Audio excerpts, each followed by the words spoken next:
Okay, this is Triplet Diddle set 3, and we are placing diddles on the right hand and on the left hand. If you'll look at letter A, we've got a 2 and 2 pattern, and once you finish the check pattern, which is basically just the triplets, the next two measures, all of the diddles are on the right, and we're going to do that twice. So letter A is just simply this.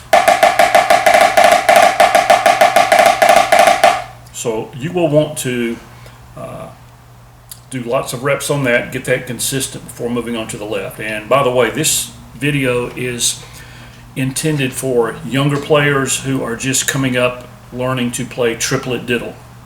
Start here before you play the fancy stuff, the more difficult segments. All right, so we go on to the second line and we're placing diddles all on the left. So simply going, all right, and everything should be played at one height. None of this, or young players will tend to do that. Keep everything at one level, or close to one level. So the second line will be a 2 and 2 with left-handed diddles. So that would be a good exercise to do, maybe at 120, nice conservative tempo with triplet subdivisions. And we play the first two lines of A, and it'll sound something like this.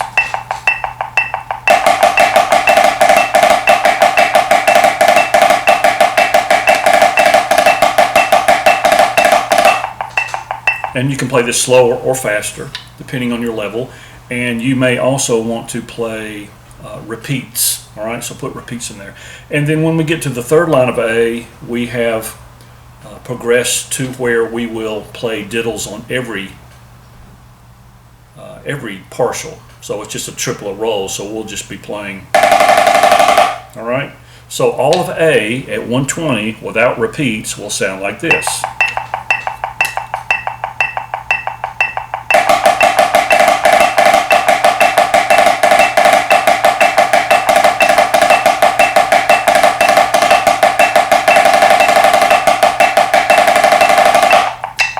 Okay, now the second part of the sheet, letter B, is basically the same thing, but we're playing 4 and 4s.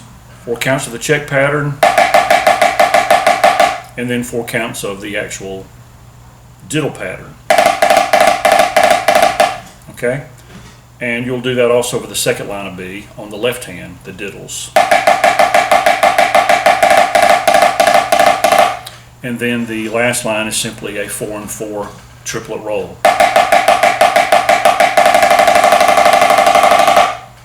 So I would suggest doing lots of reps on A, progress to B, and then combine maybe the first line of A and the first line of B for a 2 and 2, 4 and 4 pattern. So if we play the first line of A followed by the first line of B, we get this.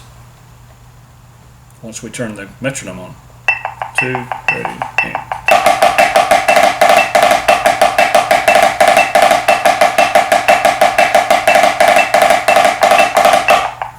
Okay, that's the actual exercise that I normally use with drum lines and with small groups and individuals. But since this is geared more toward the younger player, I would suggest making sure that you rep the individual lines before you combine them. So if we play the second line of A followed by the second line of B, emphasizing and focusing on the left-hand diddle, we get this.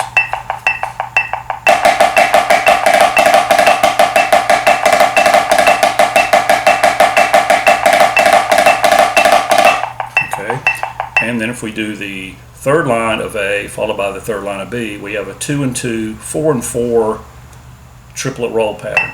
2, ready, and.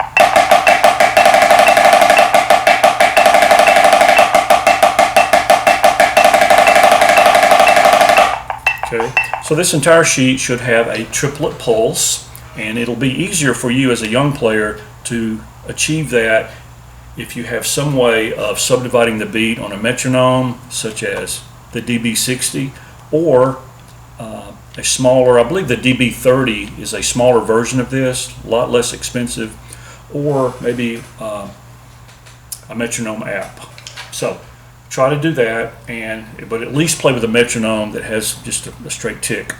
And maybe set it at 120 or less, and make sure that everything is at one height and that everything is relaxed and you are playing with a triplet pulse.